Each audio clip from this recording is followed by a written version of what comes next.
No terceiro encontro do ciclo de palestras na UFBC com o ex-ministro de Relações Exteriores do Brasil, Celso Amorim, o tema é Brasil e Relações Comerciais, as experiências da OMC, da ALCA e da União Europeia. Na mesa, o professor Dr. Lucas da Silva Tasqueto, do Centro de Engenharia, Modelagem e Ciências Sociais Aplicadas da UFBC, e membro do Observatório de Política Externa Brasileira, o OPEB. Boa tarde a todas, boa tarde a todos. Pontualmente às 4h30, damos início a mais uma fala do ex-ministro Celso Amorim, uma série de palestras organizadas pelo Observatório, pela OPEB. O ex-ministro Celso Amorim hoje vem falar sobre o Brasil e as negociações comerciais, OMC, ALCA e União Europeia. Participou ativamente, e isso está documentado no seu livro, de toda a organização do G20 no âmbito da rodada Doha. Acompanhou as negociações também com a União Europeia e hoje se situa de maneira muito privilegiada para falar do atual contexto brasileiro. Temos um contexto de debates sobre reforma na OMC, sobre plurilaterais, pressão sobre sistemas de solução de controvérsias e, de outro lado, um acordo com a União Europeia que acaba de ser fechado. O ex-ministro tem até às 5h30, portanto, eu de imediato passo a palavra a ele. E depois nós abrimos rapidamente, talvez, dependendo do tempo, para uma ou duas perguntas. Perfeito? Boa tarde a todos e todas. Obrigado, professor. É um prazer estar aqui novamente na Universidade Federal do ABC. E eu vejo sempre isso como uma oportunidade também não só para transmitir o conhecimento, eventualmente acumulado, mas também para organizar as ideias em torno de temas importantes e até cuja apreciação pode mudar em função do tempo. Obviamente, dentro desse tema das negociações comerciais, chama atenção agora a conclusão, que não é uma conclusão final ainda, embora isso seja um pleonasmo, os próprios documentos da União Europeia indicam que ainda pode haver uma revisão jurídica, enfim. Além da parte política, pode ter algum tema, mas essa conclusão, ou quase conclusão, do acordo entre a União Europeia e o Mercosul, e que procura ser mais do que um acordo comercial, porque chama-se de um acordo de associação. Então, como a União Europeia tem procurado, esses acordos são muito importantes para a própria União Europeia, porque são uma maneira dela afirmar uma identidade em relação aos países. Então, eles dão muita importância também ao lado político desse acordo. Bem, esse é o tema que é da atualidade, os outros não são, os outros que eu vou mencionar não são tanto, mas eu acho que para tratar desse tema, eu não posso deixar de fazer um pouco um retrospecto do que são esses acordos, do que são os acordos comerciais nos últimos tempos, e especialmente as negociações em que, de uma forma ou de outra, o Brasil esteve muito envolvido e eu, pessoalmente, estive envolvido. Estava comentando no carro com o João, que me acompanhou, que, na realidade, eu não sou economista, não sou especialista em comércio internacional, aliás, tem até uma certa resistência a tratar desse tema, para falar a verdade, mas eu trato mais da política das relações econômicas internacionais, de como é que elas se fazem. Acabei me tornando também, até certo ponto, inevitavelmente, um pouco...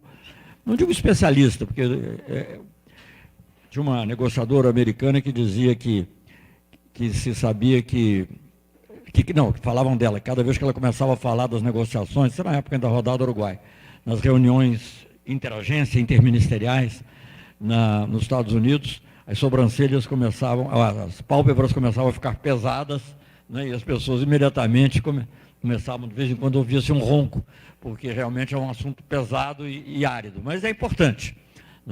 E eu acho que eu comento também algo interessante para vocês, não tanto só por causa da situação atual, menos até por causa da situação atual, mas são poucos os países grandes do mundo, países com peso nas relações internacionais, em que o ministro do exterior é também o responsável pelo comércio exterior. Eu acho que isso é uma grande vantagem, na verdade, porque permite você transitar, primeiro permite ter uma visão estratégica do que já está sendo feito, que não é puramente uma questão de trocar têxteis por vinhos ou queijos por banana, mas é uma coisa que se insere num quadro mais amplo. Então, isso já é uma vantagem. E a segunda vantagem grande também, de você tratar dos dois aspectos, é que você tem acesso a pessoas que não teria normalmente. Até saiu outro dia aí um comentário não sei, agora não me lembro qual foi o blog ou rede social, em que saiu a propósito do suposto anti-americanismo. Tem duas coisas que estão no meu livro, na parte específica, acho que da OMC, uma delas pelo menos, a outra acho que também, em que demonstram como o Brasil tinha uma relação próxima com os Estados Unidos. Né? E cita, eu vou começar pela historinha, porque eu gosto muito mais de contar a historinha do que de falar. Começo pela historinha. Uma das últimas vezes que eu, como ministro do exterior, vi o presidente dos Estados Unidos, o Bush. Né? O Lula tinha uma relação muito, muito cordial com o Bush, apesar das divergências em temas como Iraque, em temas como Cuba, em temas como Irã, né? Ou outros, mas mesmo Venezuela também, mas enfim. Mas tinha uma relação muito cordial. Então, ali o Brasil, tradicionalmente, é o primeiro país a falar na Assembleia Geral da ONU. Isso é uma tradição que vem de longa data. E os Estados Unidos é o segundo. Por que os Estados Unidos é o segundo? Porque convém mais aos Estados Unidos, obviamente, ser o segundo, por causa do horário na costa, devido aos fusos horários, ele atinge mais o conjunto. Não é porque o Brasil é mais importante. Mas a tradição de ser o Brasil é interessante. Eu mesmo não sei qual é a direita, a origem, embora tenha sido embaixador na ONU, já ouvi várias especulações. Uma especulação é de que, como o Brasil não conseguiu ser membro permanente, era uma forma de consolo. A outra era simplesmente que o Oswaldo Aranha foi um dos primeiros, e aí então já no ano seguinte não sabia quem colocar. Então, bota o Brasil, que já foi da vez passada, e as tradições se criam assim. E na época da Guerra Fria, ninguém queria falar com medo dos Estados Unidos, ou com medo da União Soviética, e o fato é que o Brasil ficou e até hoje é. Bom, só isso para explicar que eu estava ali na sala de espera, onde os presidentes, ou dependendo do caso, podem ser ministros também, mas em geral, ultimamente são presidentes, esperam para serem chamados ao pódio e falarem. E eu tive ali, como o Lula era o primeiro, eu estava lá com ele, o Bush era o segundo, o Bush já estava na sala esperando também, ali para que o Lula falasse, em seguida ele falaria. E aquilo foi já em setembro de 2008, quando... Eu estou começando pelo fim, depois vou voltar. Em setembro de 2008, quando a rodada de Doha já tinha entrado numa grande crise, né? A crise em julho de 2008. E aí eu fiz um comentário foi isso que o jornalista pôs nesse blog aí. Não sei, agora eu não me lembro qual é o nome do blog. Ele colocou o meu diálogo com o Bush, que eu falo lá rapidamente, presidente, pois seria tão importante que nós levássemos adiante, mas os Estados Unidos tinham que fazer uma concessão em matéria de subsídios agrícolas e tal. E aí o presidente Bush me respondeu, é tudo sempre culpa do Bush. Ele estava um pouco acho que estava saindo já tinha dito a mesma coisa sobre o meio ambiente, numa conferência que eu tinha assistido, mas era o G8.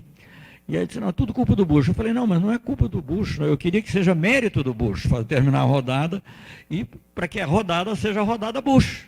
Como houve a rodada Kennedy. Uma das rodadas de negociação comercial famosas lá atrás era a rodada Kennedy. Eu não disse isso para não provocar, né?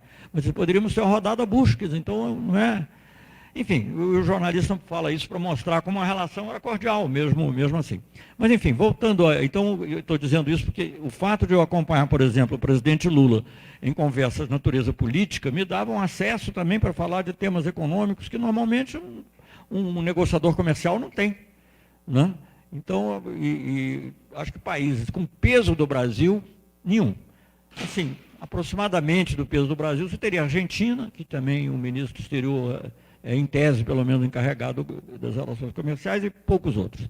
Mas, enfim, tudo isso para dizer que é política das relações econômicas internacionais, e tudo que eu vou dizer tem a ver com a política das relações econômicas internacionais, e não apenas com o aspecto econômico-comercial estrito sensu.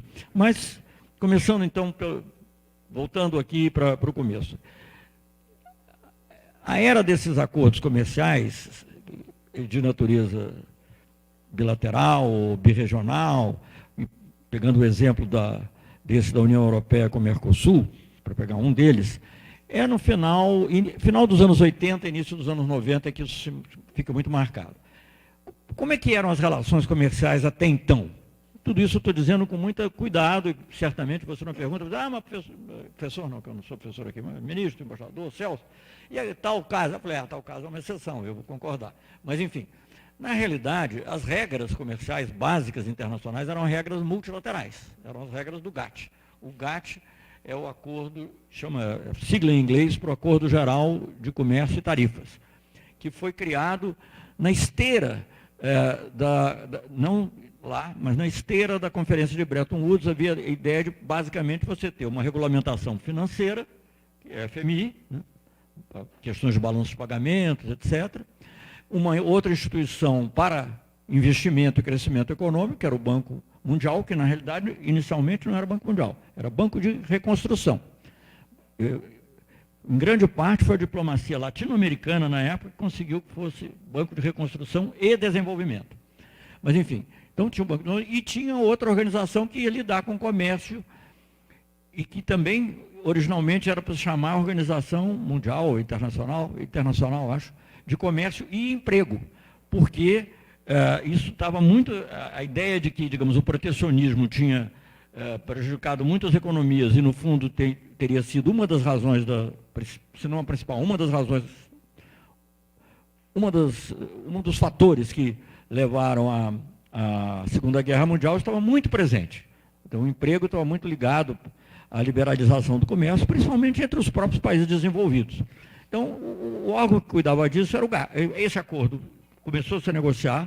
Os americanos, desde o início, mostraram, embora eles próprios tenham participado ativamente de toda essa construção, que não iam aceitar regras relativas ao emprego. Então, na realidade, ficou valendo uma parte introdutória do conjunto do acordo, que era a parte específica sobre tarifas e comércio. General Agreement on Trades and Tariff, que foi assinado, acho que em 47 ou 48, não sei direito, eu sou sempre impreciso nessas coisas, você tem que ver, e foi posto em vigor provisoriamente. O próprio governo, o próprio Estado americano não ratificou o acordo, ele foi posto em vigor provisoriamente, e assim existiu durante 48 até a criação do OMC, 40 anos praticamente, né? Bem, então ele era o que regulava. E o que ele tratava? Ele tratava do que ele basicamente dizia. Era tarifas e comércio. Não tratava, porque hoje quando você vê acordo de livre comércio, é livre comércio? Não, mas é sobre investimento, é sobre serviços, sobre propriedade intelectual, eles são muito mais amplos. Alguns têm cláusulas trabalhistas, outros não têm, mas enfim, eles são muito mais amplos. Mas o GATT, antigo, que era o que regulava basicamente o comércio global, era um acordo, o Brasil é mesmo fundador, era sobre cotas, tarifas, medidas que você poderia adotar provisoriamente ou não, em função de algum fator, era sobre isso. Então, porque é um acordo relativamente pequeno, são poucos artigos, sei lá, 20 e poucos artigos, não chega a 30 artigos, e depois tinha, de tempos em tempos, havia uma rodada de negociação. E a rodada de negociação, o que era? Não era para mudar o GATT. A rodada de negociação era para se negociarem os produtos. Então, vamos incluir tal produto, vamos incluir tal produto. E assim foi indo. Eu mencionei até a passant que teve a rodada Kennedy, na época que o Kennedy era presidente dos Estados Unidos. Depois houve uma outra rodada importante que começou a incluir regras, que era a rodada de Tóquio, e uma grande rodada importante que dá um salto em termos do que é disciplinado, por grande pressão dos países desenvolvidos, principalmente dos Estados Unidos, que é a rodada Uruguai, chamada rodada Uruguai, em que foram incluídas várias coisas, mas as principais foram serviços e propriedade intelectual, que até então não faziam parte de nenhuma negociação. A propriedade intelectual era tratada na OMP, na Organização Mundial de Propriedade Industrial, ou algum outro organismo. Serviços, eventualmente, algum aspecto poderia ser tratado no FMI, a parte financeira, mas não havia nenhuma regulamentação. E nessa época, devido ao grande desenvolvimento das indústrias de alta tecnologia, que entravam como serviço, e o grande desenvolvimento também da indústria farmacêutica mundial, esses temas entram na negociação, também do audiovisual, que, enfim, tudo isso tem um peso muito grande e por isso houve esse alargamento. Países como o Brasil, a Índia, a própria Argentina, até certo ponto, e alguns outros, resistiram muito a esse alargamento, mas acabou sendo inevitável. Se alguém tiver alguma pergunta, eu posso falar, mas eu não vou. Essas rodadas sempre são muito demoradas. A rodada Uruguai, eu acho que foi lançada, se eu não me engano, em 86, e só foi concluída em 2000. Não, em 86 foi concluída em 94, no Acordo de Marrakech. Então, esse era um padrão básico, o anterior que eu estou falando. E nessa época, não há grandes acordos bilaterais. Há, sim, acordos, digamos, dentro de uma mesma região, com economias, se não exatamente iguais, mas pelo menos mais ou menos equivalentes. O principal foi, obviamente, o acordo, que inicialmente é o Mercado Comum Europeu, depois evolui para a Comunidade Europeia, depois evoluiu para a União Europeia. Mas é o Mercado Comum Europeu, criado em 58. Tudo tem um antecedente, eu não vou citar tudo, porque senão não acaba. Mas, enfim, então esse era um acordo, mas eram entre economias equivalentes. Quando começa, são dois modelos. Um modelo é o modelo do que veio a ser anos mais tarde a União Europeia, naquela época era o Mercado Comum Europeu, que era um acordo. Qual é a diferença principal, para dizer uma coisa? Uma coisa é o fato de ter uma tarifa externa comum. A Comunidade Europeia, desde o início, era uma união aduaneira. Enfim, não é que ela foi desde o primeiro dia, mas ela foi programada para ser uma união aduaneira, como o Mercosul é programado também para ser uma união aduaneira. Países que eram de índole mais, na época se diria, mais livre-cambista, que queriam evitar, digamos, engessar muito as suas negociações comerciais, fizeram um outro acordo. Era o EFTA. A sigla em português ninguém mais nem lembra, era a ELC, mas mesmo o EFTA ninguém sabe o que é, que era European Free Trade Association, que o país principal era a Inglaterra, tinha países escandinavos, Suíça, acho que a Áustria também no início era parte do EFTA, que era realmente só livre comércio, sem a pretensão de ter uma tarifa externa comum. Então esses eram os acordos. No final, nesse período final dos anos 80, é que começam a surgir acordos bilaterais, digamos, assimétricos. Porque esses primeiros, mesmo dentro da União Europeia, Alemanha e França, sempre tem uma discussão. Se você pegar os livros da época, você vai ver que a França vai ser colonizada pela indústria alemã, nós vamos ser... Enfim, tem sempre uma discussão, mas havia uma razoável semelhança das economias em nível de desenvolvimento.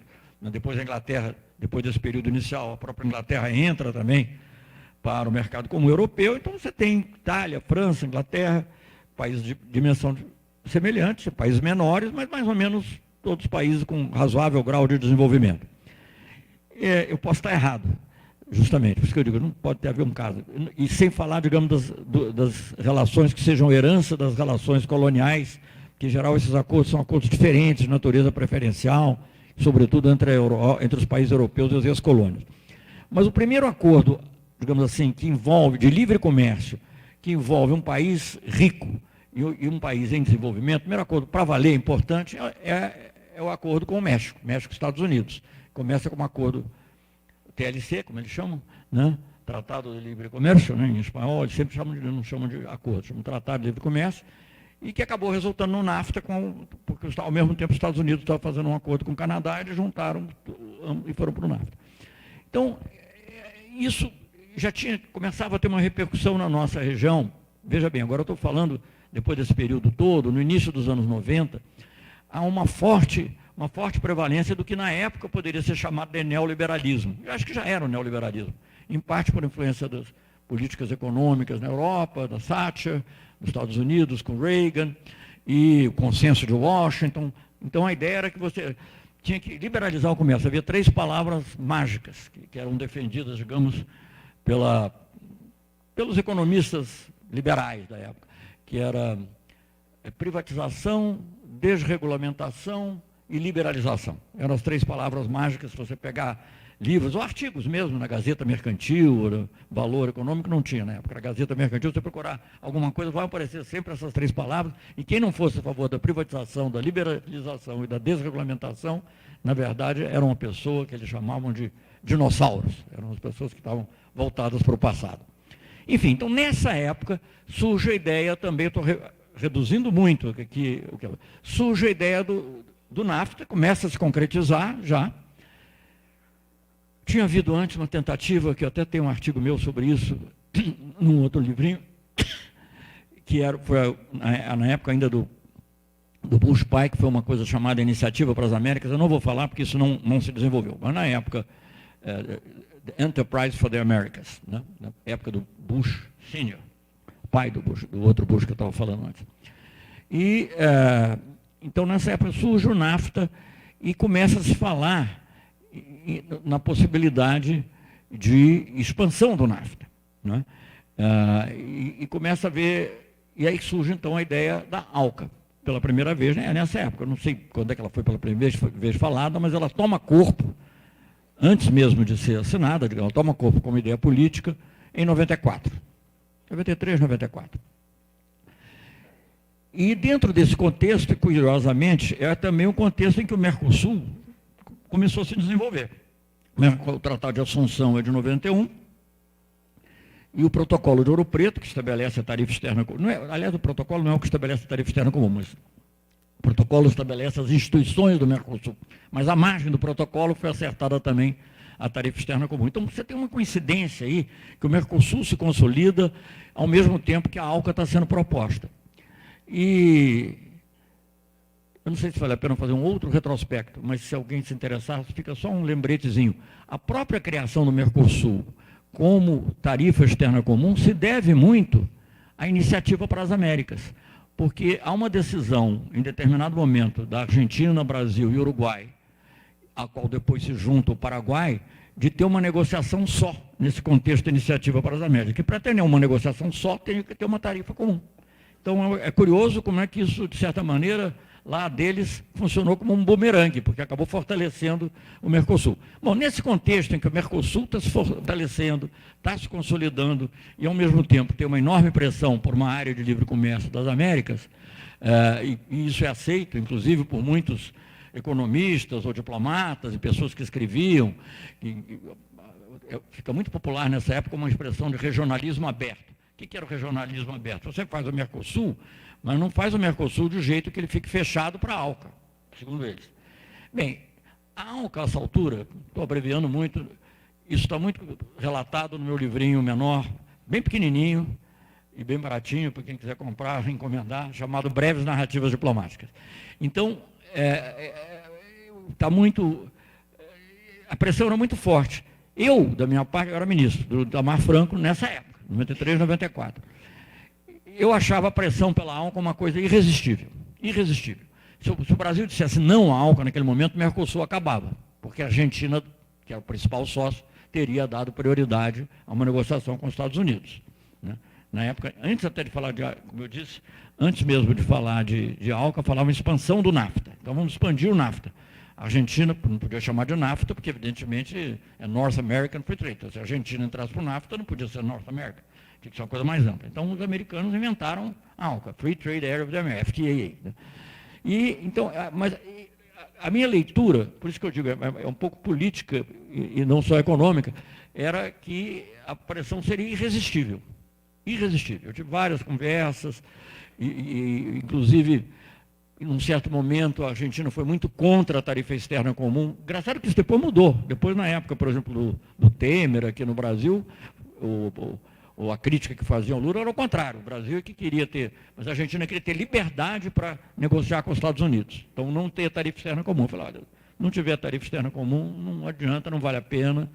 Então, é melhor não insistir. Então, vamos cada um por si, etc. E tal. Então, para manter o Mercosul, era inevitável aceitar a ideia da ALCA. Então, o que o Brasil, na época, fez? Aí eu vou falar duas coisinhas para ficar rápido, em termos de política. Uma, isso é o governo Itamar Franco, relembrando, pouco depois do governo Collor, que era ultraliberal, mas durante o qual foi assinado o Tratado de Assunção. Também tem que fazer esse mérito. Duas coisas. Uma, nós queríamos jogar com prazo. O tempo é uma coisa fundamental na diplomacia e na política. E, então, nós dissemos, bom, tudo bem, então não tem jeito, vai ter que ser feita a ALCA, mas vai ser daqui a 10 anos. A gente vai, não é começar daqui a 10 anos, a gente terá a conclusão do acordo. Houve uma pressão enorme para que, eu relato isso no livro também, houve uma pressão enorme para que fosse 5 anos, e nós batemos o pé e dissemos 10 anos. No momento que o meu secretário-geral, até na época, estava negociando, disse, essa pressão está muito forte, será que a gente não pode fazer um compromisso aí, com conciliação, fazer 7 anos e meio? Eu falei, não, 10 anos. Bati o pé, o Itamar tinha apoiado, então ficamos nos 10 anos, e jamais poderia imaginar que 10 anos depois o Lula seria presidente e eu voltaria, muito menos poderia imaginar que eu voltaria a ser ministro das Relações Exteriores. Para mim, a minha carreira de ministro tinha acabado ali, eu ia voltar a ser embaixador, que era eu era de profissão, e pronto, né? Coincidiu que foi dessa maneira. Então isso aconteceu, isso foi uma das estratégias, você jogar com o tempo. E também teve outros fatores, tentar incluir temas do nosso interesse, tipo agricultura, tipo transferência de tecnologia, mas era mais para você ter uma espécie de bode na sala para resistir a certas pressões, do que propriamente conseguir. Talvez a agricultura a gente pudesse conseguir. Transferência de tecnologia eu sabia que os americanos não iam aceitar nunca, eu dizia sempre que aquilo era decidido por empresas privadas, mas enfim, estava lá. Se você for ler os termos iniciais do lançamento da ALCA, que foi em Miami, em 94, ela tem essas ressalvas todas e esses pontos. Bom, outra coisa que nos ocorreu, na época, não só a mim, ocorreu a outras pessoas, era, digamos, você tentar equilibrar. Já que a liberalização era inevitável, já que você já estava trabalhando, aliás, o próprio governo Collor tinha uma liberalização quase automática. Eu tenho um episódio, quando era embaixador em Genebra, quando estava terminando a rodada uruguaia. Porque é engraçado esse episódio, eu vou contar. E tinha uma coisa que se chama... o Brasil tinha tarifas muito altas na época, 100% sobre automóvel, algumas coisas tinham cotas. E nas negociações do Mercosul, nós estávamos negociando, mas isso foi antes do final da negociação do Mercosul. Mas nós tínhamos uma ideia de que poderíamos baixar um pouco as tarifas, mas não muito. E a pressão dos Estados Unidos sobre o Brasil era muito forte também, e em determinado momento, eu estava lá na ponta da negociação, como embaixador em Genebra, e eu recebi um telefonema do ministro da Economia da época, não vem ao caso, e o ministro da Economia disse para mim: ô Celso, vamos fazer consolidação, tinha uma ideia de consolidação assim, como se diz, horizontal. Em inglês eles falam across the board. Quer dizer, você, em vez de ter uma tarifa para cada produto, você consolidava uma tarifa. Eu vou fazer uma pequena digressão aqui, semântica, já para dizer o que é consolidada. Mas, enfim, consolidava a tarifa para toda uma série de produtos, talvez com algumas exceções, mas para toda uma série de produtos. Então, eu recebi, o ministro da Economia me ligou diretamente, não ligou nem para o Itamaraty, ligou para mim diretamente, falou: Celso, olha aqui, temos que fazer, pressão enorme e tal, vamos consolidar 25%. Eu falei: mas, ministro, fulano, chamava ele pelo primeiro nome, mas fulano, até a Argentina está fazendo 35%. Eu falei: então tá bem, então pode ser 35%. Assim é que foi consolidada a tarifa externa do Brasil em 35%. Até a Argentina, porque a Argentina era guido de tela, cavalo, era ultraliberal. Eu falei: pô, mas até a Argentina está fazendo 35%. Eu falei: então tá bom, então fica 35%. Então assim é que as coisas são resolvidas, na verdade, é assim que foi. E ficou 35%, que dava uma razoável margem de proteção à indústria automobilística, a outras indústrias, etc. Né? Eu era parte dos dinossauros, obviamente, como você pode bem imaginar. Então, assim foi. Aí, como havia uma liberalização que parecia inevitável em todas as áreas, o que nos pareceu interessante? Eu falei: olha, já que vai liberalizar, e nós usamos isso no Mercosul, inclusive, conseguindo que, em tese, a tarifa fosse para zero rapidamente. O Mercosul parece um queijo suíço com exceções, mas, de qualquer maneira, era essa a ideia. O que nós podemos fazer? Nós podemos tentar equilibrar, porque para nós não ficarmos totalmente dependentes dos Estados Unidos, vamos fazer um acordo com a União Europeia. Na época não tinha, nem se chamava União, Comunidade Europeia. Não tinha o poder que tem hoje, quer dizer, não existia BRICS, não tinha nada disso. O único fator possível de equilíbrio no comércio internacional era a Comunidade Europeia. Então, eu estou dizendo isso tudo porque eu estive envolvido, em geral, eles fixam o início da negociação Mercosul e União Europeia em 95, porque foi quando foi assinado o Acordo Quadro. Mas, na realidade, o primeiro documento foi em 94, ainda no governo Itamar, quando os 4 ministros do exterior do Mercosul, em Bruxelas, assinam um protocolo de intenções. Não tinha nenhum valor jurídico, mas era já um protocolo de intenções de fazer um acordo. Não vou contar toda essa história, mas só para dizer como ela se encaixa no meio de outras coisas. Era a rodada Uruguai, que tinha acabado, já com esse espírito liberalizante. Outro era a pressão pela ALCA. Então, nos pareceu, na época, hoje eu faço talvez um pouco de autocrítica, porque as coisas caminharam num sentido diferente, mas nos pareceu que era um fator de equilíbrio. Aliás, até ouvi esse argumento outro dia, eu participei de um debate com um professor de Relações Internacionais, da USP, e ele apontava como um aspecto positivo, eu posso voltar a isso depois, desse acordo agora com a União Europeia, o professor Amâncio, defender, o debate aqui na TVT, como um aspecto positivo o equilíbrio em relação ao Washington. Bom, tudo bem, eu até acho que pode ser, mas isso é uma discussão para depois. Então, na época, essa inevitabilidade. Bom, vamos aqui, eu tenho um passado cinematográfico, vamos fazer um corte rápido, você corta aí, passa para 2003. Lula chega ao poder, a visão é outra, né? Nós somos capazes de segurar a negociação da ALCA, existe o lançamento de uma outra rodada internacional, que é a rodada de Doha, tinha sido lançada um pouquinho antes. Então, o quadro passou a ser muito diferente do quadro que parecia inevitável em 94. Bem, eu não sei se vale a pena descrever em detalhe essas outras negociações, mas só para falar, assim, politicamente, quando nós chegamos ao governo, os dois grandes desafios imediatos que havia em matéria de comércio internacional eram a ALCA e a rodada de Doha, né? A União Europeia, o acordo Mercosul-União Europeia tinha ficado assim meio, digamos, não diria no limbo, mas assim meio atrás, né? Dependendo do que acontecesse nos outros. Bom, tentando ser o mais rápido possível. Em relação à Organização Mundial de Comércio, tudo caminhava para um acordo que seria muito desfavorável aos países em desenvolvimento. Falando rapidamente, quais eram os 3 temas principais. Estou agrupando alguns. 3 temas principais. Para nós e para muitos outros também, agricultura. Porque a agricultura, digamos, tinha sido o primo pobre das negociações anteriores. Sempre ficava de fora, porque sempre há um alto grau de protecionismo na área agrícola, etc. A agricultura é muito importante, principalmente a questão de subsídios agrícolas. Os subsídios são muito importantes, porque você, na realidade, por exemplo, um exportador brasileiro, vamos dizer, de etanol ou de algodão, para pegar um caso que foi objeto de discussão, você não compete com o produtor americano, você compete com o tesouro americano. Então é muito difícil, né? Então essa questão dos subsídios agrícolas era absolutamente fundamental. Então, e a agricultura, do nosso interesse, mas do interesse de outros países também, como a Austrália, Nova Zelândia, uma série de países que eram chamados Grupo de Cairns, que eram países grandes exportadores agrícolas. Os Estados Unidos ficavam no meio termo. Agricultura, o principal foco de interesse dos países desenvolvidos, não havia mas um dos focos era o que era comércio de manufaturas, que até hoje, certamente, a Alemanha impulsionou agora esse acordo, acho que pela goela da França, pela goela de outros países, porque ela quer vender manufaturas para o Mercosul, né? Eu não sei se a Alemanha ainda é o principal exportador de manufaturas do mundo. Não sei, acho que hoje em dia talvez a China, não sei. Mas no tempo que eu estava ainda no OMC, não faz tantos anos assim, 10, 12 anos, era o principal exportador de produtos manufaturados do mundo, é a Alemanha, se você contar as exportações para dentro da União Europeia.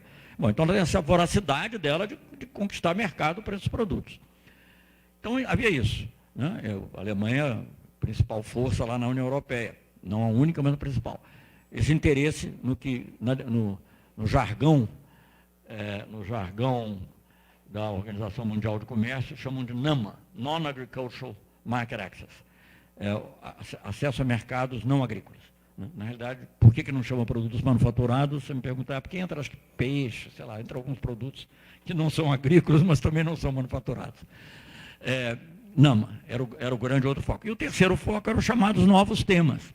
Os novos temas eram todos temas de interesse dos países desenvolvidos. Eram serviços, investimentos, propriedade intelectual, que já existia, mas queriam fortalecer, aliás, serviço também já existia, mas queriam expandir, investimento não tinha, e compras governamentais. Eram esses 4 temas que eram chamados de novos temas. Havia outras coisas também, eu estou aqui simplificando um pouquinho. Então, eram basicamente três áreas de negociação: agrícola, manufaturas e os chamados temas novos. E os países em desenvolvimento, a maioria deles, pelo menos, tinha interesse na área agrícola, e tinha, digamos, desejo de resistir um pouco à pressão em manufaturas e à pressão em novos temas. E parecia, o que aconteceu nesse período que antecede ali a reunião de Cancún, no México, que ficou o marco, para quem quiser olhar lá no Google, olha Cancún 2003, vai ver o papel que o Brasil teve, foi muito importante, e outros países em desenvolvimento também.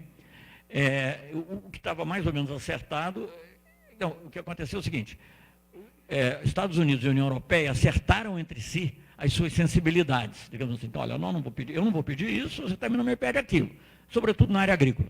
Então, eles chegaram a um acordo na área agrícola, porque os Estados Unidos tem digamos assim, um certo paradoxo. Os Estados Unidos, por um lado, queria abertura de mercados agrícolas, o que aproximava até certo ponto da agenda de país de desenvolvimento, mas que tinham subsídios. Então, subsídios de exportação e subsídios de produção interna. E a União Europeia, além dos subsídios, tinha barreiras mesmo ao mercado e tal. Então, simplificando muito, diz assim, olha, eu não vou insistir nas suas barreiras, Estados Unidos dizendo para a União Europeia, em compensação, você não vai falar dos meus subsídios. E eles, mais ou menos, tinham se acertado, e a rodada estava para acabar, baseada no papel feito pelo presidente, que era uma pessoa que antes até me dava muito, depois passou a ser meu adversário, senão, e era um uruguaio, uma pessoa até de boa categoria, intelectual e tudo, mas aqui a pressão nesses lugares é muito forte, muito forte. Então, ele tinha acabado, feito o documento que serviu de base para a reunião de Cancún, era um documento que ele era o presidente do conselho da OMC. Tinha essas características. Ele, digamos, suavizava para a União Europeia e para os Estados Unidos, e nós não ganhávamos nada. E continuava a pressão sobre nós em produtos manufaturados e nos novos temas. Isso que era. Então, nesse contexto, só para novamente simplificar muito, nós criamos o G20, que não tem nada a ver com o G20 dos presidentes depois da crise de 2008. Nós criamos um G20 do comércio, só de países em desenvolvimento, que incluía Brasil, Argentina, Índia, China, África do Sul, Nigéria, era variada a composição. México, que é um país mais liberal, mas o México tinha muito problema com a área agrícola, porque sofria muita barreira também, e sofria muito com os subsídios americanos. Enfim, então, nós criamos o G20 e, na realidade, por causa da ação do G20, Cancún não foi para frente. Não conseguiram concluir. Você diz, olha, isso é bom? Eu acho que foi bom, porque se tivesse concluído, teria sido um acordo muito negativo para nós e consolidava uma certa posição. Bem, então isso foi o que aconteceu no OMC. Como resultado disso, depois foi retomada a negociação, e como resultado da criação do G20, o Brasil passou a ter um papel central. Só ilustrando como é que é o papel central, até então, nessas negociações, acho que eu já falei isso na aula mais geral, mas vou repetir agora. Nessas negociações, que sempre funcionam em círculos concêntricos, o núcleo sempre era uma coisa que chamava Quad. O Quad, de quadrilateral, imagino, o Quad era composto pelos Estados Unidos, União Europeia, Canadá e Japão. Depois da reunião de Cancún, por causa do G20, também reduzindo e diminuindo, cria-se um novo quadro. Até sai notícias de jornais falando um novo quadro. Depois eles mudam para G4. Mas o novo quadro era Estados Unidos, União Europeia, Brasil e Índia. A China, na época, não era tão presente ainda, ela tinha entrado há pouco tempo na OMC, então procurava se esconder um pouquinho atrás do Brasil e da Índia. Então, isso é uma mudança total no processo de negociação da União Europeia. Eu já contei para vocês a história de uma delegação japonesa que veio aqui, que comentaram como é que pode, o Japão no comércio internacional é grande, o Brasil é pequeno, na OMC o Brasil é grande, o Japão é pequeno. Como é que pode? Isso é uma historinha aqui. Essa conversa não foi nem comigo, foi com o Roberto Azevedo, que é atual diretor-geral da OMC, que era o principal colaborador na área comercial. Bom, enfim, então isso foi o que aconteceu na OMC. Aí houve uma longa negociação. Em 2008 parecia que a gente estava perto de um acordo, mas por razões que não cabe agora entrar em detalhe, não foi possível no final e as coisas se desfizeram totalmente e as tentativas de retomar não funcionaram. Ao mesmo tempo, em 2003, voltando a 2003, quando você tinha uma pressão talvez até maior aqui dentro, pela ALCA. Porque a negociação sobre a ALCA havia avançado muito.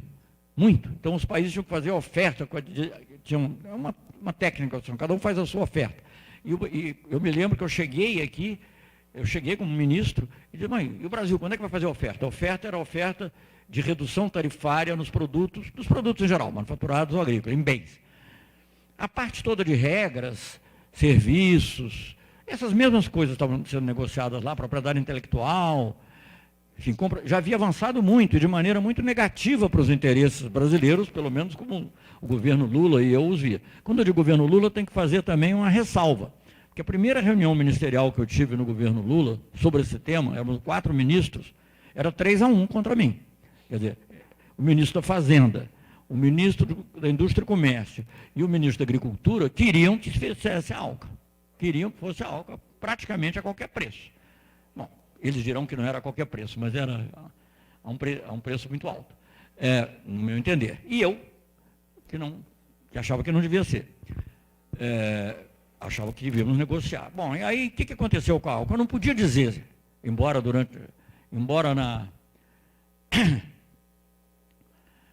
digamos, no período que antecedeu, tenha havido também muita gente que tenha combatido vivamente a ALCA, inclusive veio a ser meu secretário-geral, Samuel Pinheiro Guimarães, de maneira muito ativa em 2002, ao longo de 2002, mas a pressão era uma coisa assim imensa, era enorme. Então, se eu dissesse, pelo menos era a minha visão, se eu dissesse, o presidente Lula, primeiro eu tinha conseguido o apoio do presidente Lula, né? E se eu dissesse, olha, nós vamos parar a ALCA, eu acho que o ministro do exterior, quem quer que fosse, não durava 2 ou 3 meses. Então, nós tínhamos que, digamos, ter uma... Então, eu não posso dizer que eu sou contra, eu vou querer renegociar, eu vou querer negociar algumas coisas e renegociar outras. Não? A primeira coisa que eu fiz, foi a primeira batalha, eu até me tornei amigo com jornalistas que me escrevem, hoje em dia é aquele surdo, como está o Itamaraty e tal, não sei o quê, mas na época eu levava pancada, porque tinha que fazer a oferta. E o governo anterior já tinha assumido o compromisso de fazer a oferta num prazo que resultava ser 45 dias depois da posse do novo governo, do governo do Lula. Eu falei, eu não vou fazer a oferta. Mas como não vai fazer a oferta? Não vou fazer a oferta, porque eu não sei se o governo anterior consultou o empresariado, mas eu quero consultar o empresariado, mas eu quero consultar também os sindicatos, quero falar, só dizer consultar o sindicato já causava horror para, digamos, as pessoas que estavam mais diretamente envolvidas na negociação. E não era pouco, eu estou falando coisa assim de leve, porque houve coisas muito mais pesadas, teve coisas que saíram no Wikileaks, de funcionários de outros ministérios que foram à embaixada americana pedir para os Estados Unidos fazer pressão sobre o Brasil, para o Brasil negociar na ALCA, não é brincadeira, foi uma coisa assim pesada. Mas, felizmente, eu tive o apoio do presidente, e aí nós pudemos trabalhar nesse sentido, que não era dizer não direto à ALCA, mas era, digamos, trabalhar de uma maneira que permitisse uma redefinição de algumas coisas. Vou abreviar muito também, porque nós inicialmente não tínhamos nem apoio do Mercosul para isso, porque a Argentina queria, de qualquer jeito, o Uruguai queria, o Uruguai tem uma economia pequena, o Paraguai também, né, e a Argentina, que era o sócio mais pesado, estava ainda, embora fosse já o governo do áudio e tal, mas os negociadores estavam muito querendo. Então, eu até fiz uma coisa que só falo isso, que é um pouco tática negociadora também. A minha primeira visita, como só acontecer com os ministros do exterior, foi à Argentina.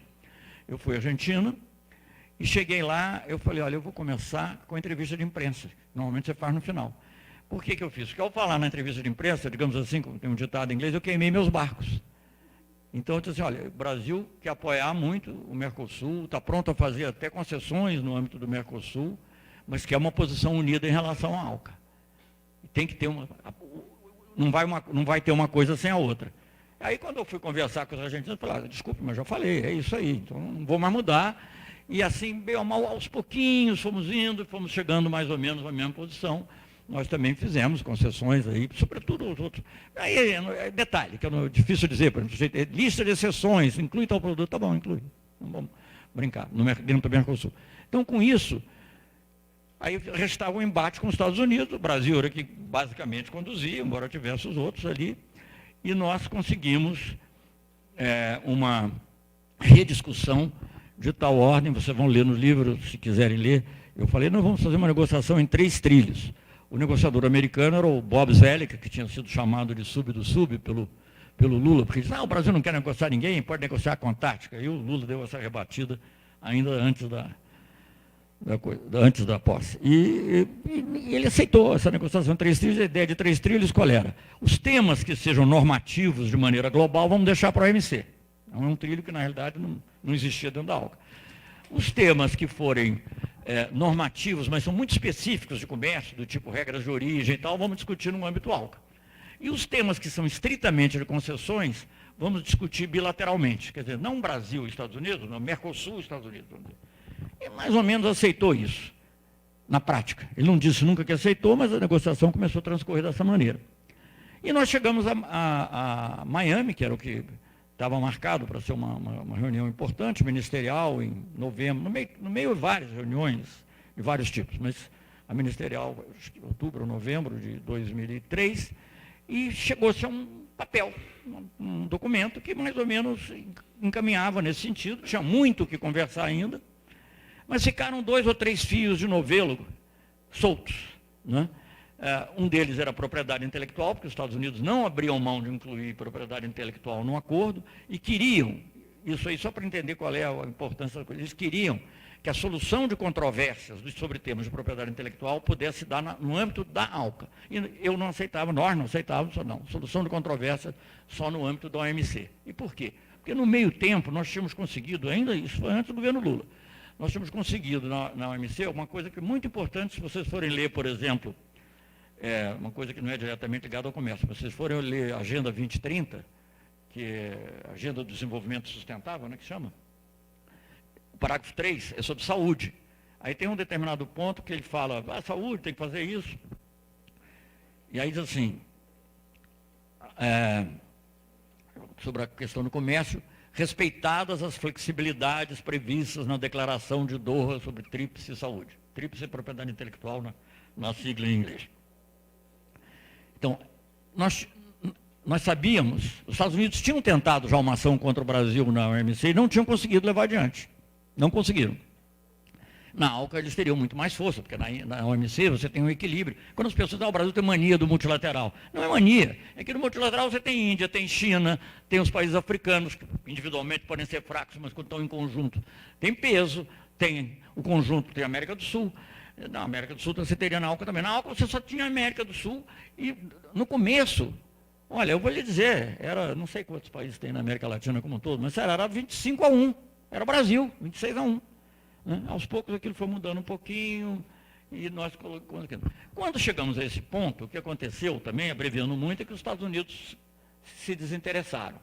Então, na realidade, a gente diz, Mar del Plata que terminou a ALCA. Sim, Mar del Plata, a Conferência de Mar del Plata, em 2005, foi onde foi colocada a lápide na ALCA. Mas a ALCA já tinha parado. Eu estou falando uma coisa que não é dita por mim, nem é uma interpretação minha.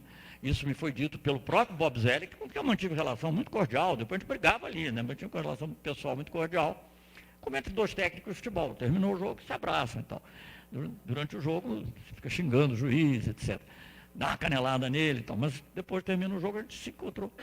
E em janeiro de 2005, ele me disse, olha, os Estados Unidos não tem mais interesse na ALCA.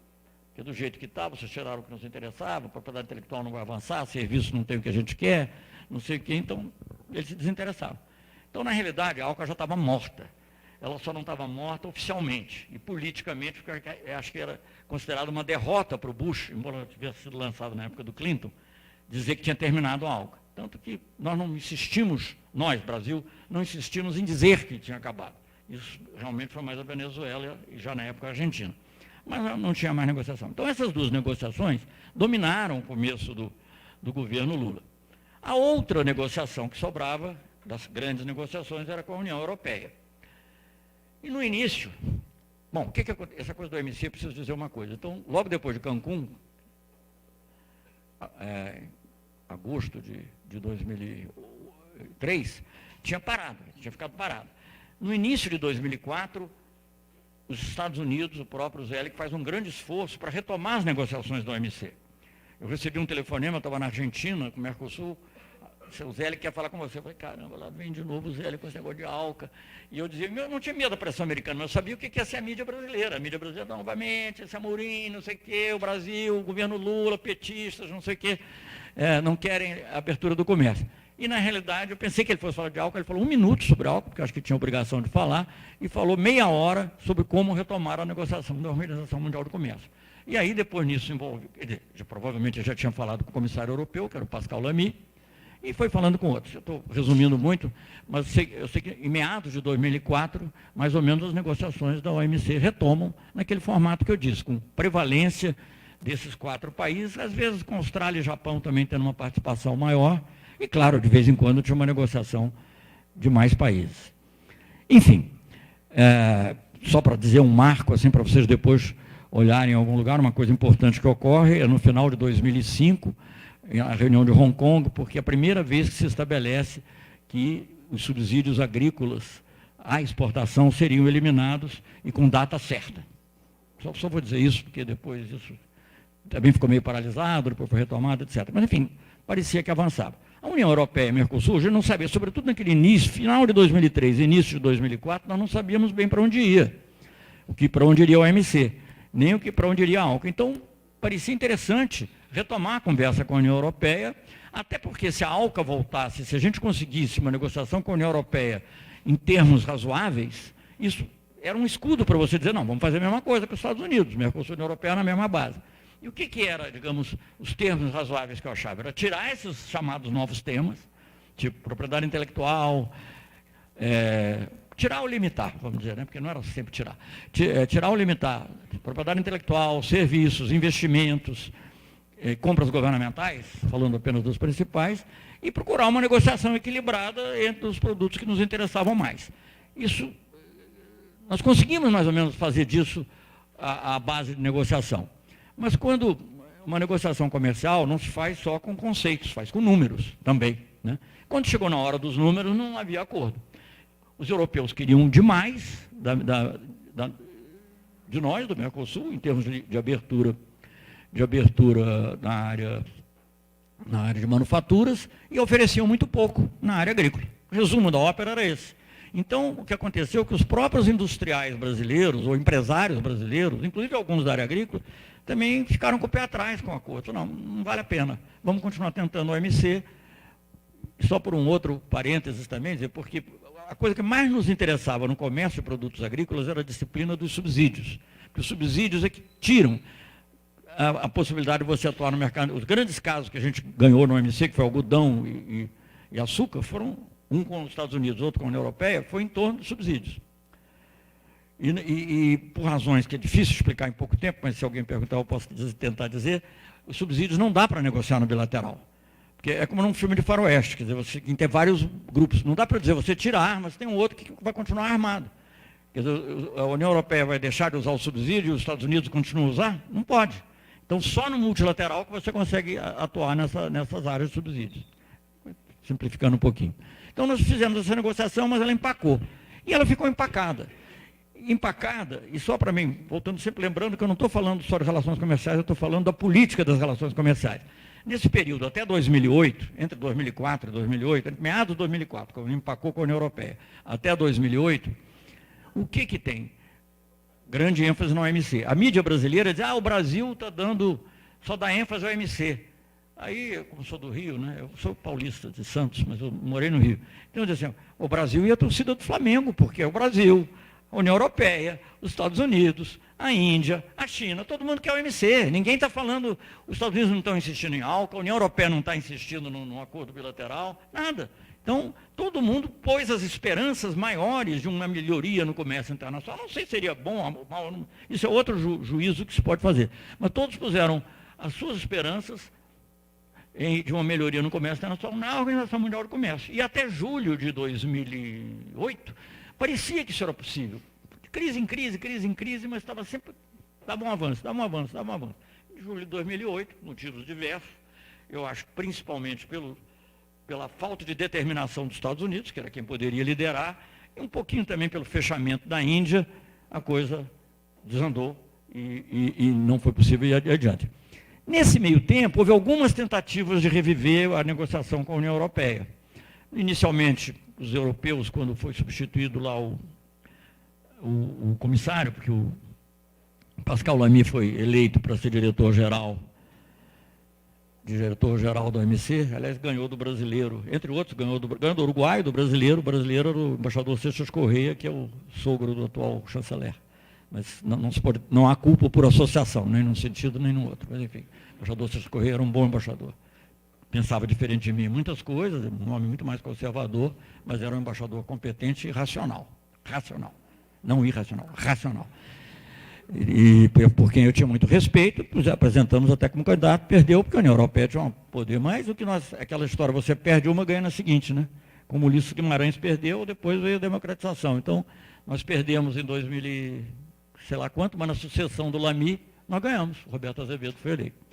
Bem, o fato é que, então, houve uma tentativa, mas a União Europeia queria dizer, vamos partir daquilo que já foi adquirido. E a divisão desde o que tinha sido adquirido não era nossa, era totalmente diferente. Era tudo que favorecia eles e o que não favorecia nós. Então, não foi possível. E também não houve grande interesse. 2008, depois de 2008, que ficou claro que o OMC não ia avançar, houve algumas tentativas já em 2010, ainda já final de 2011, assim, há uma tentativa de relançar as negociações, mas não foram levadas adiante. Elas só progrediram para valer, tanto quanto eu saiba, pode ser que tenha havido algum esclarecimento adicional, mais recentemente. Eu acho que elas progrediram muito porque, já no governo Temer, a abertura do Brasil e a Argentina era com o Macri, foi muito grande, e agora, nesse final, inclusive, eu acho que o Macri com a corda no pescoço, porque a Argentina, nesse período todo que precede, ela foi mais, eu vou usar uma palavra que eu não gosto de usar, mas para simplificar um pouco, a Argentina era mais protecionista em relação à indústria do que o Brasil, curioso isso. Lá no início não, mas no período mais recente, enfim, a Argentina tinha sofrido um processo de desindustrialização mais forte que o Brasil, estava tentando relançar a sua indústria, então ela era mais ciosa, assim, tanto que na própria OMC o Brasil estava disposto a fazer uma concessão um pouquinho maior do que a Argentina, e nós tínhamos que discutimos muito sobre isso. Mas agora não, eu acho que foi de roldão tudo. Essa é a minha impressão, eu não li ainda os detalhes, acho que ninguém leu os detalhes do acordo, acho que nem todos eles estão, inclusive, prontos, talvez, mas eu acho que isso é que resultou. Então, foi assim que se chegou. Então, eu vou só rapidamente dizer o seguinte, para chegar já no final, que é muito difícil você fazer uma avaliação.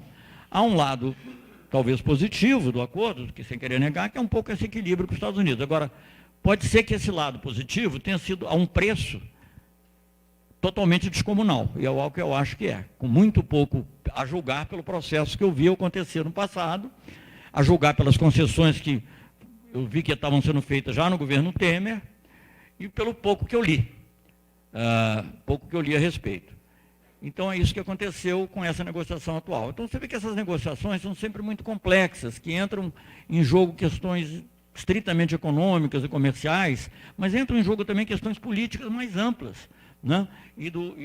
Eu acho que, por exemplo, hoje, aquela ideia do equilíbrio que eu tinha que buscar em 94, em face da pressão da ALCA, talvez não fosse mais o caso, porque nem a ALCA estava progredindo, já tinha parado lá, e por agora tem os BRICS também, são um outro fator na economia mundial que não era. A China era um país importante, evidentemente, mas vocês terem uma ideia, no governo Itamar Franco, a parceria estratégica com a China foi dessa época, o governo Itamar Franco. O comércio bilateral era mais ou menos 1 bilhão para cada lado, mais ou menos 1 bilhão. Hoje em dia, o que? 80, sei lá, no caso do Brasil, exportações 70, 80. Então, é uma coisa inconcebivelmente maior, né? Coisa que ninguém podia imaginar. Então, hoje em dia, essa ideia E, por outro lado, digamos, quando você está num modelo de total liberalização, o efeito pode ser o contrário, que o Macri já anunciou que gostaria de fazer um acordo com os Estados Unidos parecido com o da União Europeia, mas aceitando todos esses outros temas que entraram. Então, como eu não conheço todos os detalhes, eu não posso também me pronunciar. Eu estava muito preocupado, por exemplo, que na área de serviços entrassem coisas como saúde, educação, aparentemente não entraram. Aparentemente, pelo que eu li, não entraram. Mas sempre tem outras coisas. Por exemplo, propriedade intelectual, o texto distribuído pelo Itamaraty diz assim, o texto de propriedade intelectual segue, em geral, as regras do OMC. Mas não estou preocupado com em geral, estou preocupado com em particular. Então, eu não sei, não faz uma referência específica, por exemplo, à declaração de Doha sobre tríplices e medicamentos, que aqui permite, por motivos de saúde, você quebrar a patente, né? Com liberdade praticamente total, né? Isso é importante. O Brasil ameaçou fazer isso ainda no governo Fernando Henrique Cardoso, com o Zé Serra, como ministro, tem que fazer justiça, né? E com isso conseguiu produzir genéricos baratos, e no governo Lula, pela primeira vez, quebrou uma patente, mesmo que foi a patente de um remédio para AIDS, Favirenz, eu acho. E há 2 anos atrás, eu estive muito envolvido em coisa de saúde, acompanhei uma situação lá na Colômbia. A Colômbia queria quebrar a patente de um remédio para doenças cardíacas, não conseguiu, porque ela tem um acordo bilateral com os Estados Unidos. Falou, olha, se fizer isso, rosas, cocaína não sei, mas rosas e outras coisas colombianas não entram aqui. Cocaína hoje em dia parece ter outra rota, né? Mas enfim, não sei. Enfim, então, sei lá, produtos lá que a Colômbia exporta, ela produz algumas coisas interessantes assim também de manufatura e tal. Então é isso. Então essa é a configuração em que os acordos se deram, e é o que eu tenho para dizer. Não, compras governamentais, por exemplo, nós tínhamos tirado, no caso da União Europeia, tinha ficado transparência em compras governamentais. Não, esse agora tem compras governamentais. Aí eles dizem o seguinte, não, você vê um comentarista falando, porque os comentaristas são todos a favor, né? São todos a favor. Você pega os comentaristas assim, não, é interessante porque uma empresa europeia pode participar de licitações no Brasil, ou no Mercosul, né? E uma empresa do Mercosul ou do Brasil pode participar de licitações na Europa. Só, gente, isso parece a frase do Bernard Shaw em relação ao capitalismo, que dizia que o capitalismo era muito bom, porque era um regime que permitia ao rico e ao pobre dormir debaixo da ponte, né? Só que o rico não tinha esse mau gosto. Então, enfim, então, assim, depois de destruírem todas as poucas empresas brasileiras, pode haver uma outra exceção, não quero dizer Natura, sei lá, pode ter uma empresa qualquer, mas digamos assim, as empresas brasileiras realmente competitivas eram empresas de engenharia. Estão aí falidas, ou despediram mais de 100 mil pessoas, né, foram devidamente destruídas nesse processo da Lava Jato. Então, aquilo em que a gente poderia, era uma área em que a gente realmente poderia ter um interesse. Por exemplo, a Espanha é altamente, todo mundo fala de protecionismo no Brasil. A Espanha é um país que eu gosto muito, não estou falando mal da Espanha não, mas a Espanha é altamente protecionista em matéria de serviços de engenharia. Muitas empresas têm ligação, inclusive, com a Casa Real. Não estou dizendo que seja uma ligação ilícita, mas tem ligação, simpatia, vamos dizer assim, da Casa Real. Então, é quase impossível você entrar. E elas entravam aqui já, estou falando lá, ainda apesar de... Então, quer dizer, qual é o sentido que faz essa reciprocidade? Nenhuma. Então, o que eu acho é que, por exemplo, a indústria naval brasileira só se desenvolveu recentemente, embora com grande parte com investimento estrangeiro, mas que sempre com reflexos no emprego e tal, por causa das compras da Petrobras. Não sei se foi o único fator, mas 90% foi isso. E isso só é possível porque você não tem um acordo de compras governamentais amplo. Talvez você pudesse ter um restrito, mas aí já é o detalhe do detalhe. Então, a mesma coisa se aplica a outros serviços, você poder regulamentar, por exemplo, eu citava sempre um exemplo, o México, por exemplo, não sei que cidade foi que tentou fazer uma regulamentação ambiental, inclusive, em relação à água, e foi processado dentro do NAFTA, não sei se ganhou ou perdeu, mas o simples fato de ter sido processado, porque, ao mudar as regras, ele diminuiu a expectativa de lucro da empresa que tinha investido.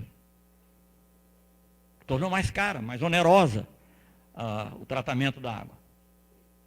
Então, quer dizer, quando você está falando desses temas, como serviços, propriedade intelectual, compras governamentais, investimentos, você não está falando só de produtos que estão sendo trocados, você está falando de como a economia é organizada, como você pode ter uma economia que defenda os interesses do país ou da região. Então é isso, mais ou menos. Em suma, para voltar ao acordo, eu acho que você pode ver um ponto positivo e provavelmente 9 negativos. O outro ponto positivo que algumas pessoas falam, esse professor falou, eu acho que o professor falou de boa fé, aliás, não fazendo nenhuma crítica não, tive muita simpatia por ele. Ele disse, não, assim o Brasil vai ser obrigado a respeitar as regras do clima. Bom, tudo bem, gente, mas vem cá, você precisa que alguém esteja com um revólver na sua cabeça para você respeitar os direitos humanos? Né? O revólver, no caso, quer dizer, você precisa disso? Não devia precisar. Então esse lado também...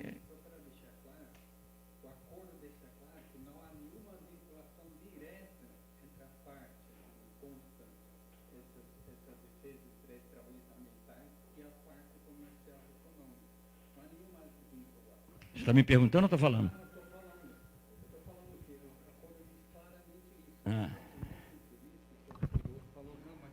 Tem uma vinculação, mas não há vinculação. A parte política da defesa de direitos trabalhistas, ambientais, não está vinculado ao comércio. Não, ele tem mecanismo de resolução de disputa, a parte, muito bonito, com participação da sociedade civil, dos sindicatos, mas que, ao final, resulta em nada.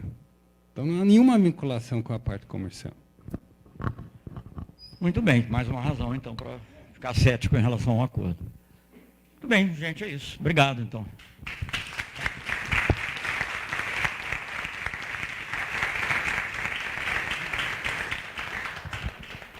Gente, dado o adiantado da hora, nós abrimos, então, para 2 perguntas rápidas.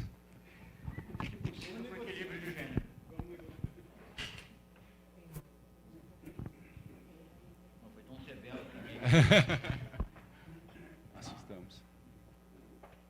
É isso? Bom, obrigado, achei muito interessantes.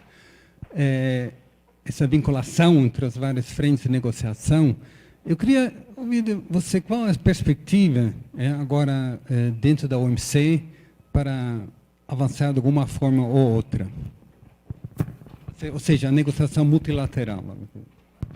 Bom, eu não tenho acompanhado muito, mas eu estou vendo que já estava muito ruim. Todo mundo atribui tudo ao Trump, mas na verdade, na época do Obama, a OMC já foi muito debilitada, porque ele passou a dar mais ênfase a esses acordos birregionais, tipo a Asia Pacific, né? Enfim, tem uma sigla que agora me escapa. Hã? TPP, Trans-Pacific, yes. E, enfim, então já estava muito debilitada, eu acho que está cada vez mais debilitada.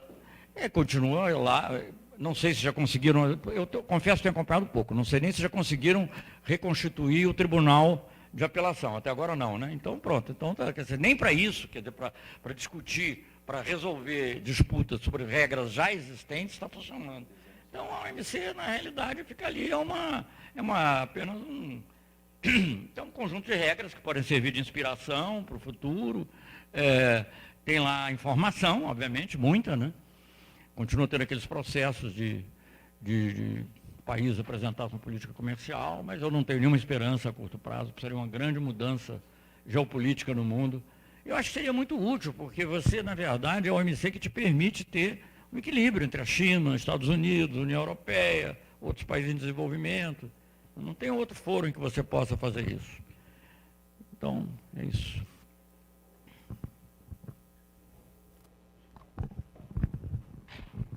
Oi, boa tarde. Meu nome é Carolina, sou estudante de RI daqui da UFABC.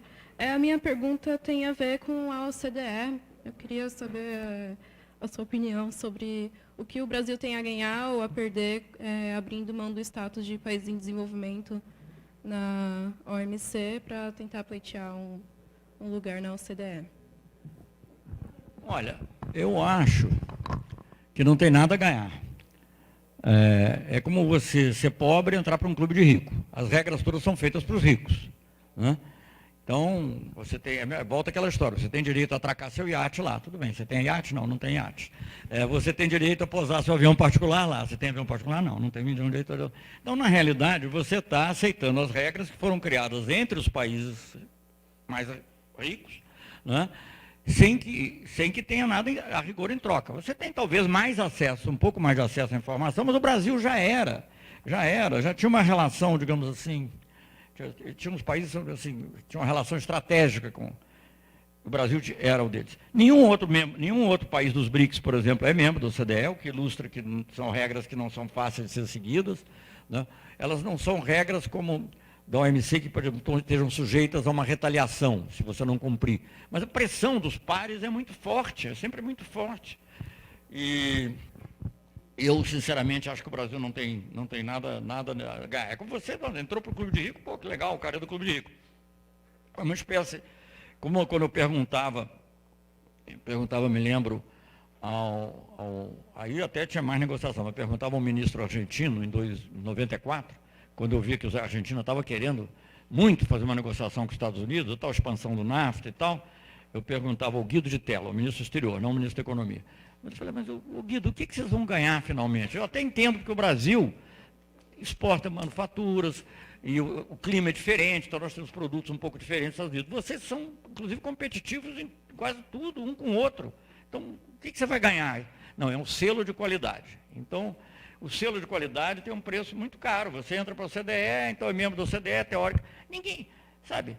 Gente, você acha que algum país se tornou desenvolvido de uma hora para outra porque entrou para uma organização internacional? Não. Então, eu acho que você vai sofrer uma série de limitações em termos de política industrial, política tecnológica, política de compras governamentais. Mesmo que não tenha uma regra obrigatória, mas é a recomendação. Então, você vai lá numa reunião, se reúnem, não sei quantos membros são hoje em dia do OCDE, mas se reúnem 48 países, vamos dizer, e você é o único que não tem aquela regra, fica aquela pressão moral fortíssima. Aí o embaixador que está lá recebe, a gente tem que mudar isso, porque eu estou sozinho aqui, não sei o que e tal. Enfim, isso é caricatura, mas na prática é assim que as coisas se passam. Então, na verdade, eu acho que o Brasil não tem nada a ganhar, é a busca de um selo de qualidade que é totalmente dispensável. O Brasil, durante anos e anos e anos, foi o país em desenvolvimento que recebeu o maior investimento estrangeiro talvez com exceção da China, sem ser da OCDE. E, aliás, o outro que recebeu mais que a gente era a China, que também não é da OCDE. Então, não é ser da OCDE, que é investimento estrangeiro, não estou nem falando da política industrial interna, nem nada. Então, sabe, eu acho que isso é uma coisa totalmente...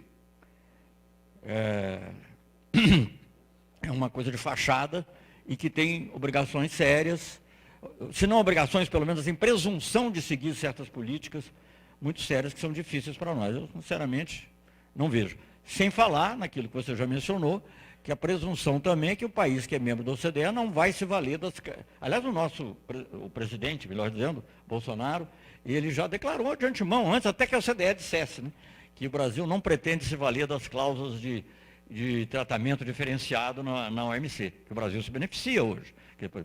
Qualquer negociação que haja na OMC, você vai ter um tratamento diferenciado, ou a exigência será menor, ou o prazo será maior, enfim. E você, sendo membro da OCDE, é mais difícil você dizer. Aliás, como ele próprio já disse que não quer, o Brasil quer fingir que é rico. Então, tudo bem. É isso. Tá bom, foram 2 perguntas.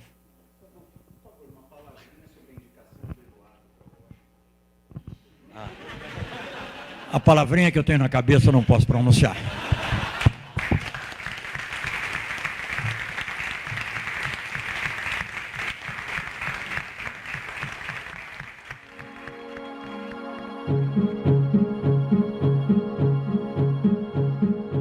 O ciclo de palestras com o ex-ministro Celso Amorim na UFBC é organizado pelo Observatório de Política Externa Brasileira, com apoio do Instituto Tricontinental, da Fundação Friedrich Ebert, do Bacharelado em Relações Internacionais, do Centro Acadêmico de Relações Internacionais, da Pró-Reitoria de Extensão e Cultura e da Pró-Reitoria de Assuntos Comunitários e Políticas Afirmativas. Captação, edição e distribuição feitos pela Assessoria de Comunicação e Imprensa da UFBC. Locução por João Victor Dalla Polla. Trilha musical Peace Settling, de Poddington Bear, setembro de 2019.